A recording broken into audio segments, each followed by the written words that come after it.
Hello, I'm Mr. Chow. First of all, I would like to congratulate that you are going to work in Hong Kong soon, or you already work in Hong Kong. In this video, we would like to discuss with you how you can deliver your performance and how to meet the expectation and requirements of the employer in Hong Kong.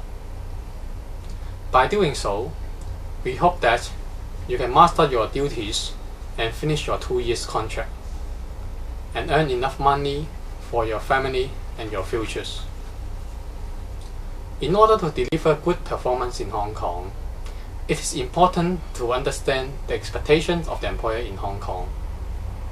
First, just like the employer in the other country, employer in Hong Kong expect the helpers to be honest, obedient, hardworking, and initiative. Since you are working in a house and are responsible to take care of the baby and the children of the employer leave their most valuable assets to you, and most of the time they are not home. They will expect a very honest person to stay with them and to take care of their family. People in Hong Kong do not like helpers telling lies.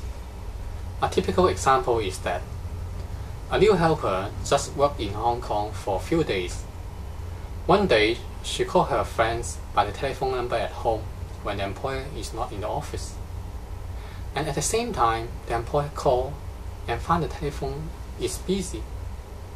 When the employer come home, she asked the helper if she has made use of the telephone.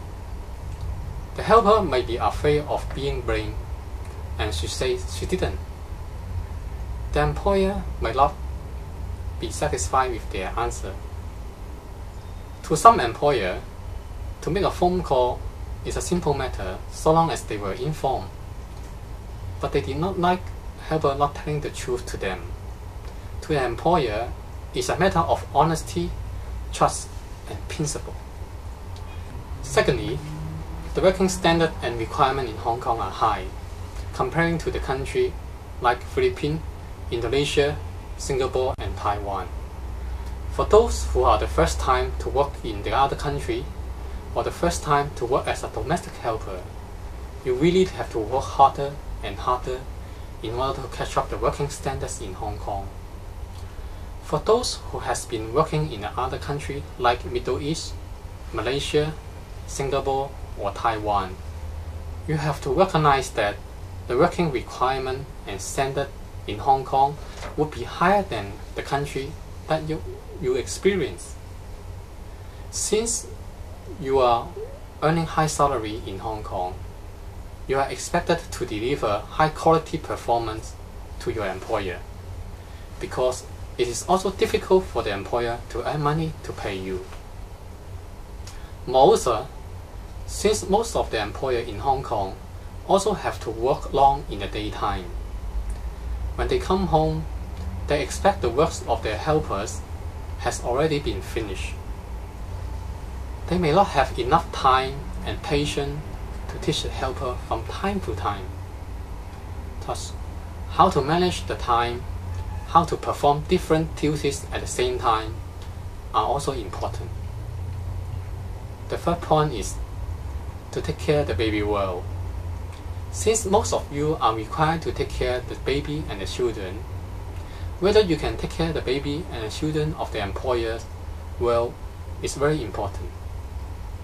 Being the father and mother, the employer loves the kids very much. In order to take care well the babies and the children of the employer, you have to love them, treat them as your kids, nieces and nephews. To take care of them carefully and patiently. When the kids are happy with you, the employers are happy, and you will feel happy too. The fourth point is to get along well with other family members. Sometimes there are elderly members or other family members like sister and brothers of the employer living together with the employer in the same house, just like your mother and fathers, your grandparents living with you in Philippines or Indonesia. For you, you have to respect the elderly persons and other family members in the house. Since most of the elderly persons in Hong Kong do not know how to speak English, it is your duty to learn some Cantonese or sign language in order to communicate with them well. In order to show your respect and to establish good relationship with them, you shall greet them in the morning before sleep, to carry heavy items and goods when you are going out to the market, to serve them cups of tea, never show a long freight, etc.